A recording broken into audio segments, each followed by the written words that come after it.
listening to the Cock and Bull podcast. This is, I tell things at my brother. Nathan, how you doing? Good. We are not that many in for you to be screwing up the intro that badly. That was bad. You know, I say one take, get it done. You know, that's my mantra. And I don't think this podcast is an exception.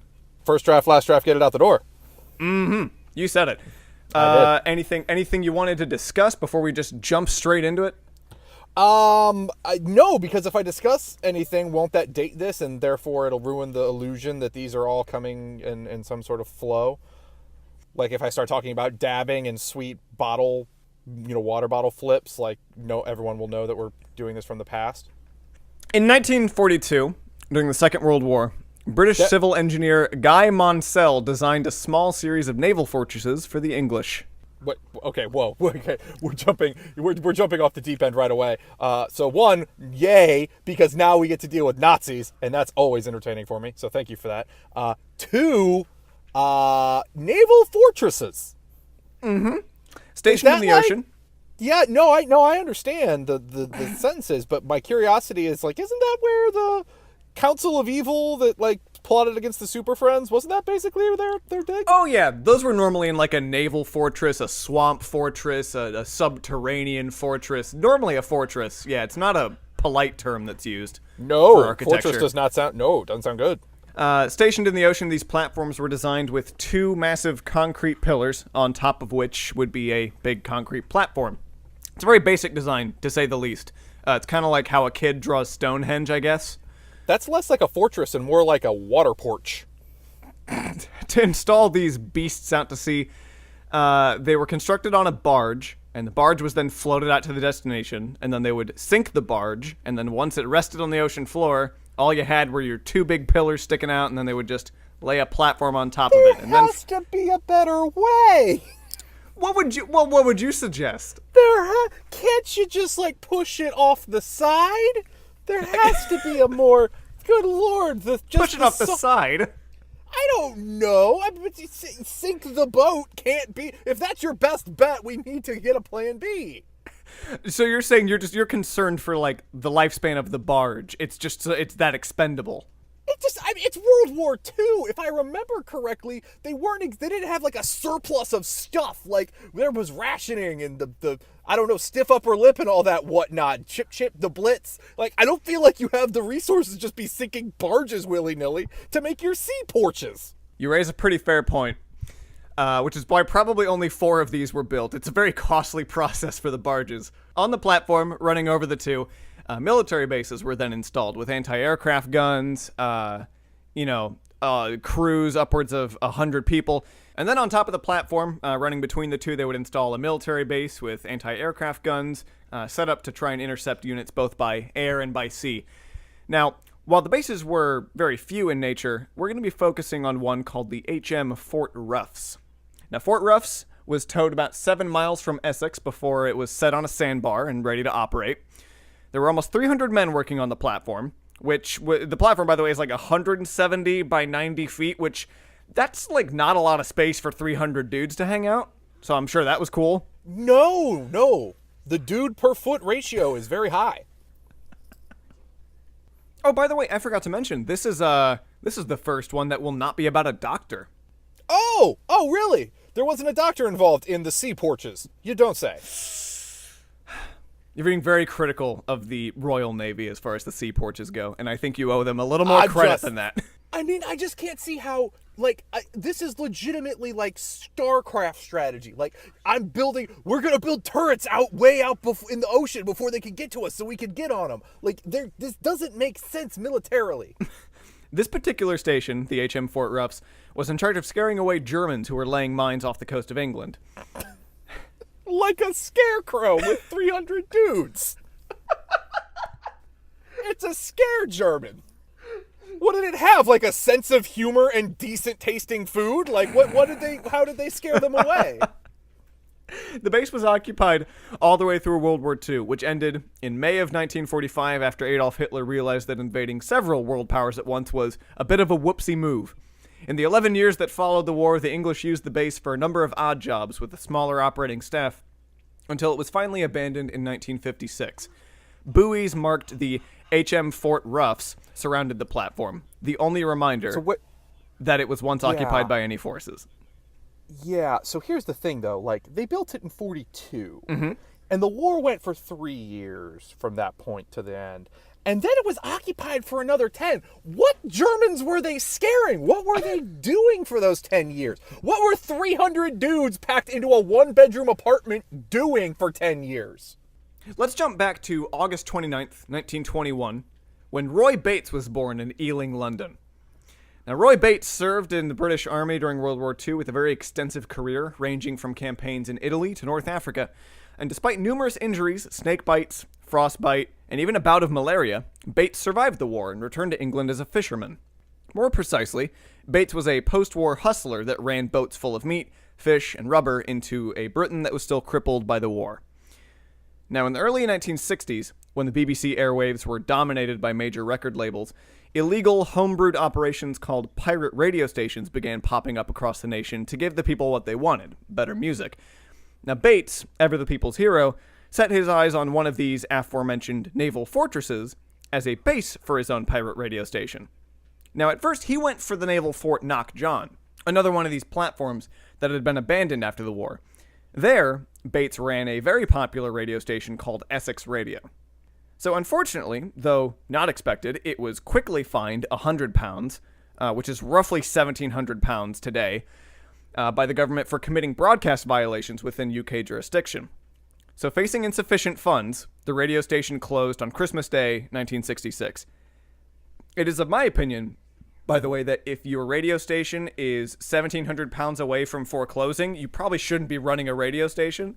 I mean, how much money is pounds, really? And also, back then, what was they weren't running radio for money. What was that? I assume it was just the BBC and nothing else. That's a good point. I don't know what the revenue stream is. I think I don't understand basic economics, though, so I really just assume that all of that is magic. Bates had originally picked the platform believing that it was outside of their jurisdiction in the first place. All was not lost, though. Another one of these platforms, Fort Ruffs, was technically in international waters, Bates realized. Now, seeing his opportunity, Bates and his 15-year-old son Michael went to claim the platform. They were surprised. Oh, like you do. They were surprised. Did they have flags? Nope, they might have. They might have had flags. It might have also just been an old veteran and his son saying, "Get the fuck off the platform." They were surprised, by the way, to see that somebody had already taken it. A group of squatters running their own station called Radio City. But we're not just talking about any old asshole, Nathan. We're talking about Roy Snakebites Bates. Bates and his son Michael, armed and dangerous, stormed the platform by surprise and evicted the squatters.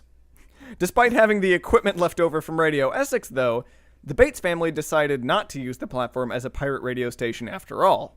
See, by the time they had occupied the platform, the UK had passed a law prohibiting any broadcasts from the ocean, no matter how far you remove yourself from the coast. Naturally, Bates decided to turn the platform into his own country, where rules don't apply. Whoa, whoa, whoa, whoa, whoa, whoa, whoa. You cannot just decide to turn something into a country. I don't think that's how countries work. Well, Nathan, you're going to say that, but the rest of this story is going to beg to differ. Enter Sealand. Now, since the platform was on international waters and had been long since abandoned by the UK military, Roy's attorney assured him that he could claim it. He did. Did Roy find his attorney on British Craigslist? What the hell?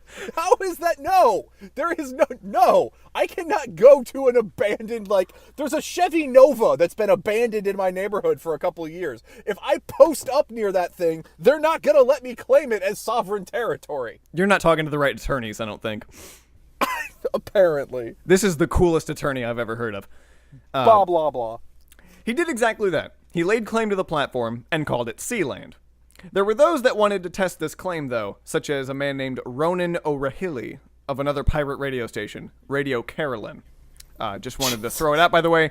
I'm going to fuck up a few more names. Here's to it.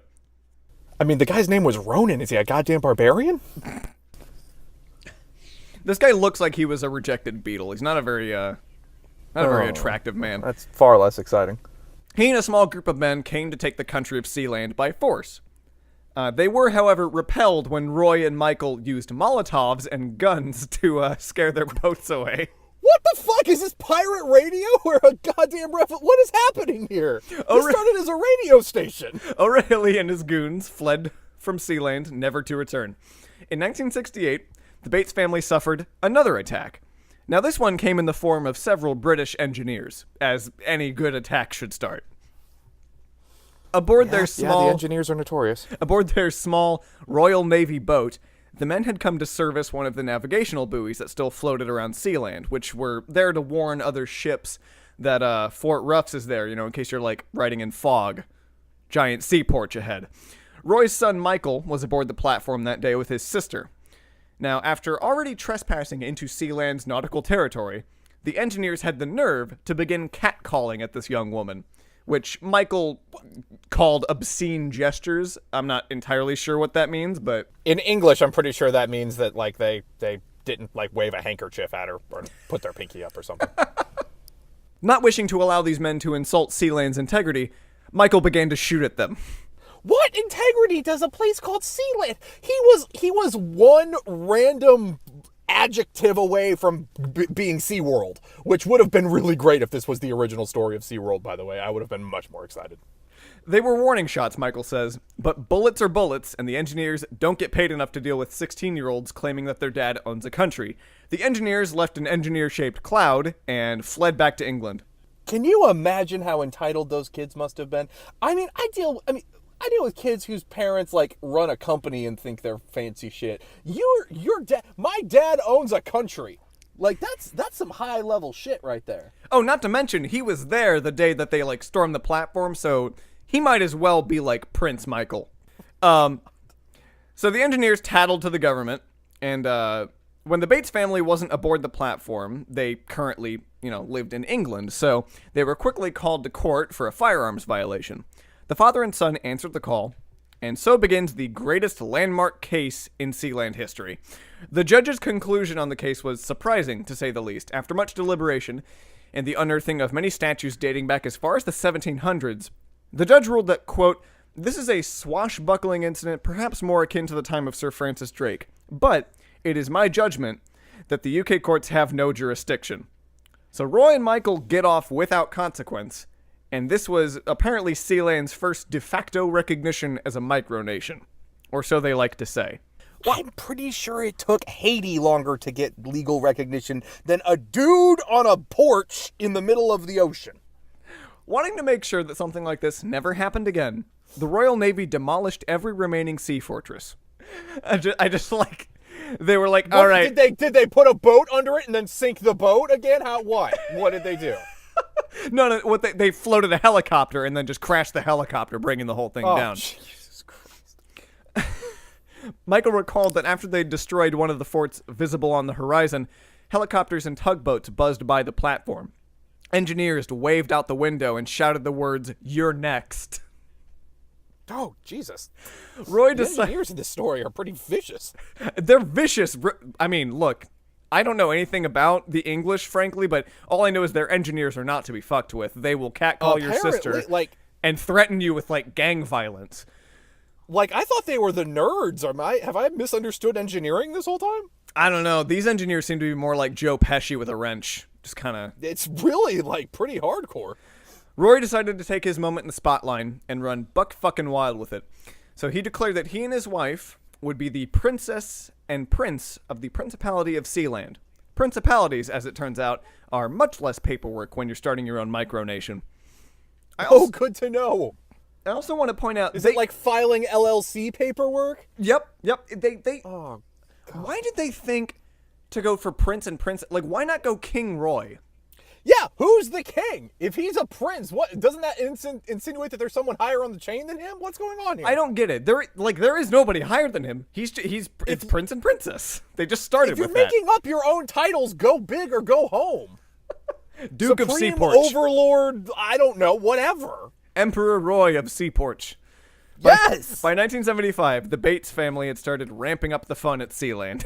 They were developing their own flag, which, by the way, is a half red and half black with a white stripe running diagonally between the two. Roy's wife proposed the micronation's motto, E Mare Libertas, or From the Sea, Freedom. They even developed a coat of arms, which depicts 2 merlions, lion half on top. Their flag... Wait, what? Whoa, no. Do not blow past Merlion. I said lion half on top. What further questions do you have? You know what? Actually, that's a fairly good point. 2 merlions surrounding their flag on a shield. And there is a knight's helm above the shield, with a gauntlet rising out of the helmet with many jagged arrows clutched in its fist. I got a new game to propose. It's called Describe Any Family Crest, like in 10 seconds or less. Jesus. Utter bullshit. Okay. We have a minor issue that I don't think we've crossed here. So they've declared themselves as a nation, which is all fine and dandy. I've now accepted that, and it's depressing how quickly I've adjusted to that being reality. Most nations, as I understand it, have like an economy and like trade, yeah, and like some give and take. They're a studio apartment in the middle of the ocean. They have no natural resources. They have nothing to trade. How the fuck? Oh, Nathan. Couldn't England just put boats around them and wait for them all to starve to death? They don't have anything. They could, but it's believed that the only reason they didn't do anything about this is because they kind of don't want the press that the Royal Navy just went and shot 5 people living on a sea porch. Well, obviously, they need to get in touch with the ATF because they're really good at that. And by the way, I want to correct you. They did start generating an economy. They began selling their own passports and stamps. Wait, no. But you can't sell passports. That implies a nation. This is circular. What are you selling a passport to? Passport to Sealand. No, but what is there? What is Sealand? It's a sea porch. What more questions do you have? You can talk to Roy Bates on it. I don't know. Apparently. Are they even doing the radio thing anymore? No. Have we lost the plot that entirely? No. They got the platform, and he was like, I don't actually want to do radio anymore. He just got bored with the idea. Game is. He got the porch, and he was like, I want to make it a country. I don't know. Radio bores me. I get dictators. Like, take a country, use its resources, be king. Like, what is he going to do? Be the king of Sealand? Well, Prince. I mean, he's humble. Let's not throw king around. He's not even gonna do that. He's bad at that. Sealand also developed its own national anthem without lyrics, I'm afraid, because that would have been great. Oh dear. It even developed its own currency, the sea dollar. Otherwise known as the missed opportunity of the fucking century. You are Sealand. Why not call it the sand dollar? You're in the ocean. He's awful at naming. His PR department is garbage. That much we can be assured of. He looked at his platform. He was like, what do we call the nation? Sealand. We're in the sea. By that logic, if he was just on mainland England and he was the guy in charge of naming it, would just be called Land. Mm-hmm. Basically. Which I think is why he never got Land off the ground. It just wasn't catchy enough. Ugh. In 1978, the Bates family received word from a Dutch diamond merchant, inviting them to meet in Austria where they could discuss a business proposition. Roy and his wife Joan accepted the invitation, while Michael, now in his mid-20s, remained at Sealand to maintain the platform. I like the quote, maintain the platform. What are you doing to it? Keep it from sinking. What are you doing? When Roy arrived in Austria, he was surprised to find that there were no diamond merchants waiting for him, Dutch or otherwise. What might have come as a greater shock, though, was when Roy couldn't get a hold of Michael. He phoned his son, and he couldn't get an answer. He phoned some nearby fishermen, hoping that they might have some answer as to what happened to his son. Hold on now. Hold on now. We need to correct it. I need a little help here. Yep. What year is it? It's 1978. Okay, cool. I distinctly remember, like, in 1995 when I couldn't call my parents if they weren't, like, at the house immediately. How is he calling random fishermen in the middle of the goddamn English Channel in 1978? Yellow Pages? I don't know, but with what? Were they on boats? Did he call them on is there a boat phone? Maybe there's boat phones, I don't know. In 1978, Did they run phone lines? Did they run phone lines to the sea porch? I wish I had an answer for that. And were answer those for phone that. lines not immediately cut? There's so many holes. So he phones the nearby fishermen, and they're like, nope, I have no idea what happened to your son. They did, however, remember that there was a helicopter seen hovering over Sealand. They're gonna sink / raise it / sink it again. Meanwhile, back at Sealand, a group of Dutch, Austrian, and German mercenaries had boarded the platform. What is this, an international Rainbow Six coalition? What the fuck is going on here? Michael, who had allowed the group's helicopter to land, was taken hostage by the men and thrown into a cell without food or water. The group was led by a German lawyer named Alexander Achenbach, who had declared himself the Prime Minister of Sealand. Via speedboats, jet skis, a helicopter, and many guns, Sealand had been captured. Oh no, this is amazing. You made up a fake country and then had it stolen from you. Now, if we've learned anything by this point, it is that you do not fuck with old Snakebites Bates and his concrete platform, so Roy set to work planning a counterattack. He was interrupted when he learned that his son had been deposited in the Netherlands. They went and found him wandering around with no ID. But that didn't stop him from finding his way to his father. He didn't have his Sealand passport? He didn't. They must have taken it from him, those fucking barbarians. It is reported that his father was extremely upset with him for allowing the helicopter to land in the first place. What was he supposed to do? How do you stop a helicopter from landing? I don't know. Does he throw rocks at it? Shoot at it. Thus far, their plan for every opposition is shoot at it and throw Molotovs at it. Roy and Michael hired out the assistance of a fellow helicopter pilot to assist them in the fight for Sealand. I'm loving every single sentence of this. Every single bit of it. Just tell me, is Airwolf there? Is it Airwolf? It better be Airwolf. This pilot, I should mention, worked on the James Bond franchise. Oh, of course he did. It's Airwolf. The trio flew against the wind to mask the sound of their approach and chose to attack at daybreak. As the helicopter quickly swooped onto the platform, Roy and Michael slid down a pair of ropes and dropped to the platform. Roy was armed with a sawed-off...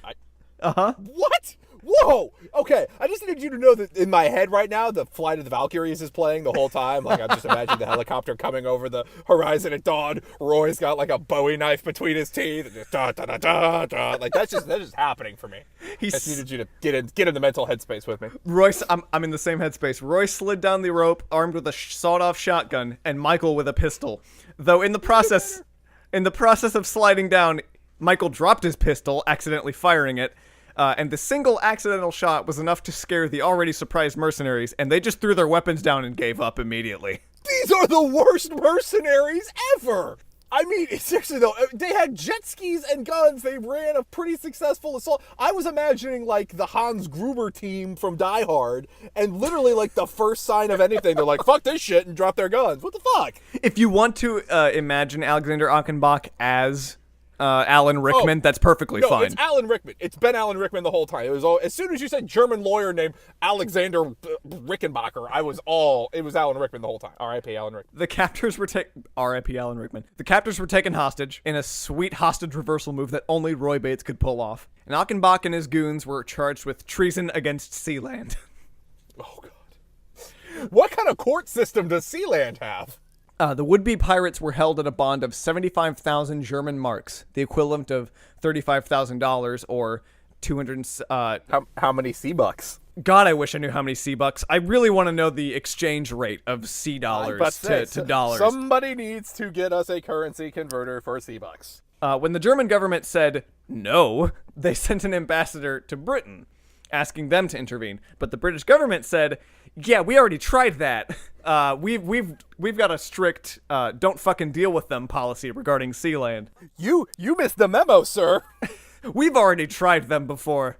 They throw Molotovs at people. They're kind of barbarians on a sea porch. You shouldn't have sent Alan Rickman in. This was clearly more of a high-level inside job kind of deal. In what must have been the most degrading move ever committed by a German ambassador, they went to Sealand directly to negotiate their release.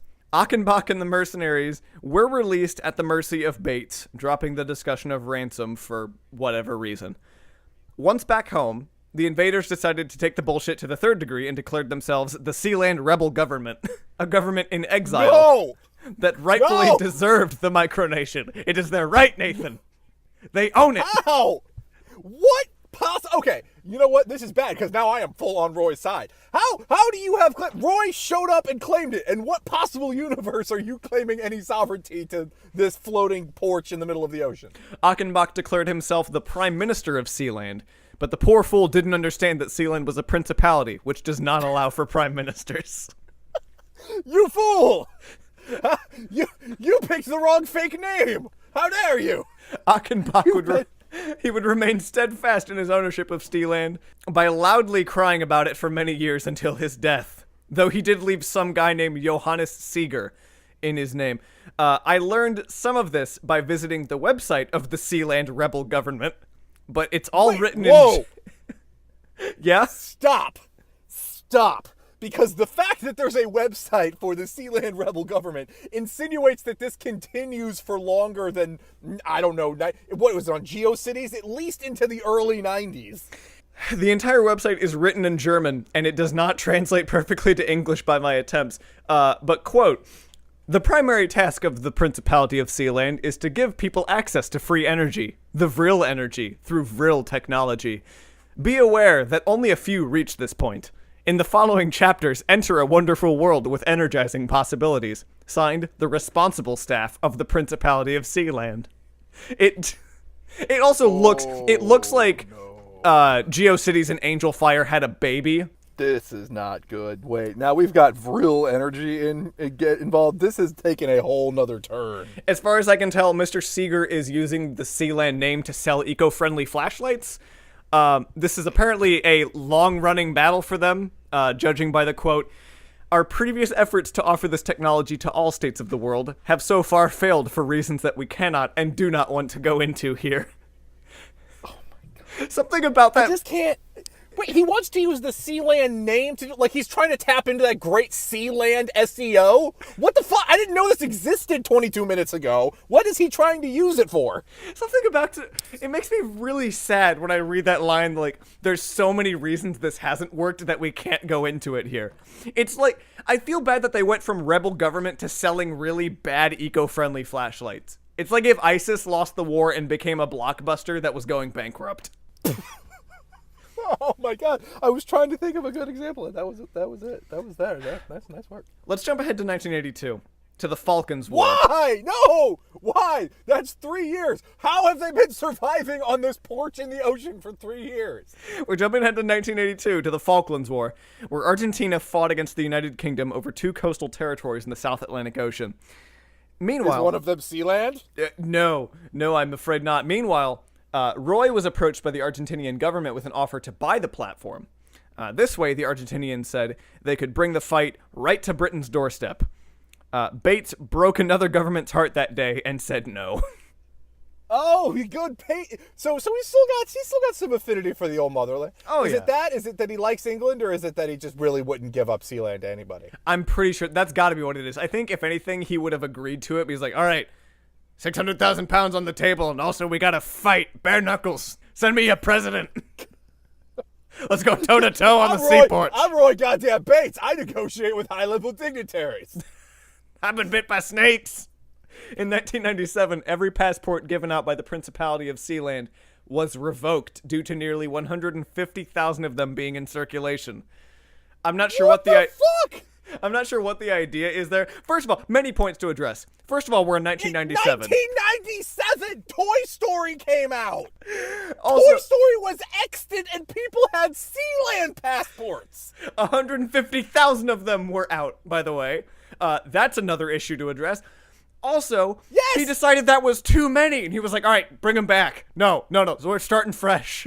What the fuck? You can't just hit the reset button. Also, if 150,000 people showed up to Sealand, it would sink. It can't handle that many dudes. 300 was a very high dude per foot ratio earlier. How are you getting 150,000 people in there? To my knowledge, you may purchase a new post-1997 passport through Sealand's website, sealandgov.org. Yeah, I was about to say, because they didn't get a .gov. There's no universe in which they got a .gov. In 2006, let's jump forward another 9 years. No! Stop it!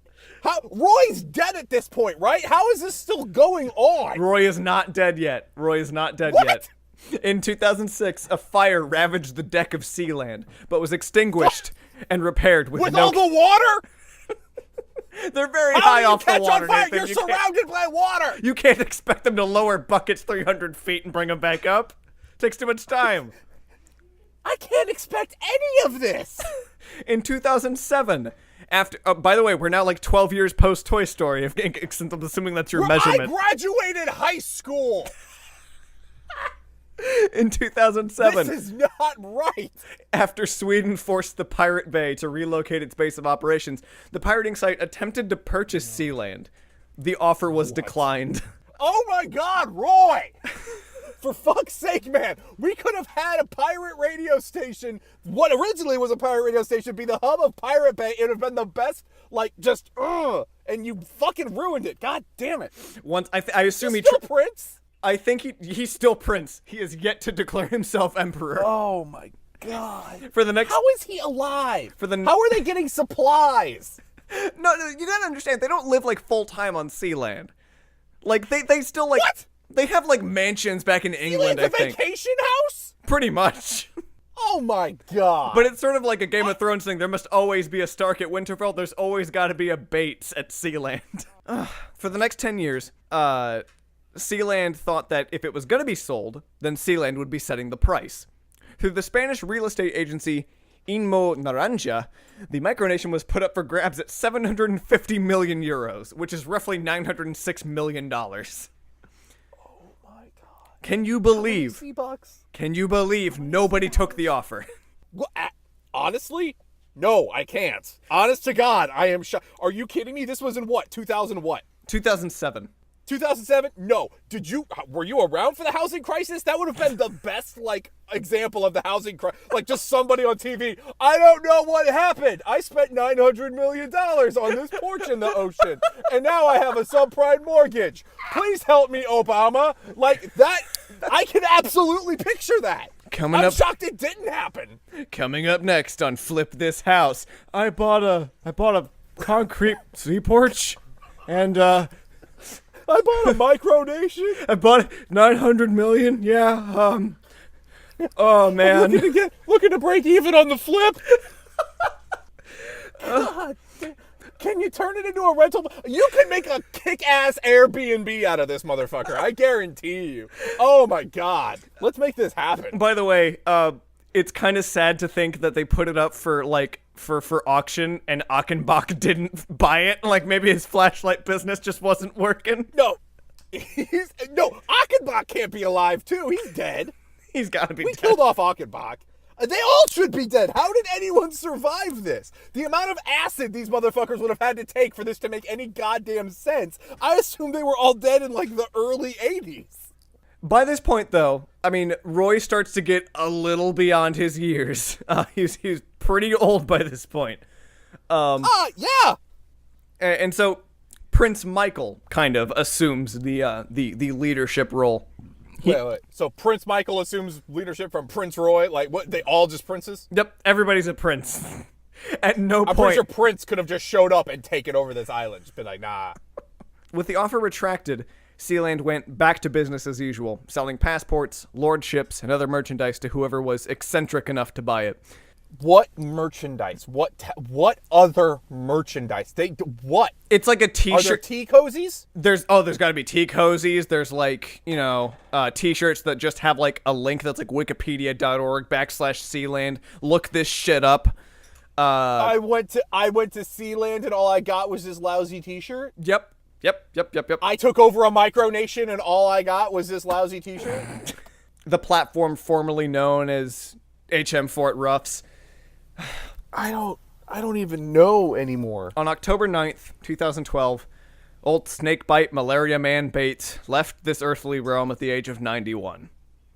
His wife Joan followed him on March 15th, 2016, which was also my 20th birthday. The original Prince and Princess of Sealand may be gone, but Prince Michael carries the torch. And Nathan, to close out this story, I thought I might celebrate 50 years of Sealand with a quote from Roy, to say that I may die young, I may die old, but I won't die of boredom. That was how I would have liked to end it, but instead I'm just going to end it with a quote from the usurper Johannes Seeger, which is, would somebody buy my fucking flashlights? Oh my God. What is happening? Sealand is still kicking today. Like I said, you can visit their website, sealandgov.org. Oh my God, it exists. Yep, Michael, I think, is into his 60s at this point. Celebrating 50 years of independence. Mm-hmm. Yeah. Oh my Christ. 50 years of Sealand. Oh my god. Dude, we can buy a lordship. Nathan, do you think we should? Is that like how we celebrate kicking this podcast off? Wait a minute. Stop. This is happening. Just bear with me. Lots of people have taken advantage of the Sealand titles to help them achieve their long-held aspiration of claiming a royal title, with Ed Sheeran himself holding the rank of Baron of Sealand since 2012. Do you get to choose which title you take? Because I read that you get like a lordship, but if Ed Sheeran is the Baron of Sealand... Becoming a lord or lady means obtaining the lowest rank of peerage, and such titles can be yours for just £29. God... What does it take for us to be... Nathan, how much does it cost for us to both become Dukes of Sealand? Well, if you want to become a Baron, you up that to £59. Then you can be a Baron. For the price of a AAA video game, you could be the Baron of Sealand. You could be a Baron. You can be a count for the I guess, countly sum of £200. What the fuck? You can be a duke for 500 fucking pounds. Buy a moped or become Duke of Sealand. Your pick. Does that title have to be recognized? I don't understand. What? Sealand population 2017. It cannot be 27. There's 27 goddamn people. Oh, Christ almighty. I remember I was looking this up and I found footage of the video was called like Skate Across a Nation. Red Bull hosted like a BMX tournament on Sealand. I'm shocked. I'm quite shocked they didn't get like Evel Knievel to jump Sealand or something like that. You saw him jump Snake River Canyon. Now watch Evel Knievel jump the smallest country in history. I'ma jump this motherfucker. Just get him drunk. You could do it sideways. Long ways it would be difficult, but sideways you can pull that off. Nathan, sideways Usain Bolt could take a hop, skip, and a jump over Sealand. I'm just saying, Fonzie jumped a shark. The least he could do is jump Sealand. Nathan, I'm glad you could join me for this one, our first non-doctor episode. Yeah. Oh, what a doozy. God. I want to thank my sources for this. You can check them at cockandbullblog.wordpress.com. I swear to God, I'm looking for a website to host a cheaper domain. Currently, the only runner-up I've got is myfriendaghost.com, which is about $2 right now. I'm debating if I want to buy it. Oh, Lord. Why? If you've made it this long, God bless you. Thanks for listening, everybody. Call my name and make a wish and take a rest, 'cause it's the best thing to leave your lips. Is that your best? I'm not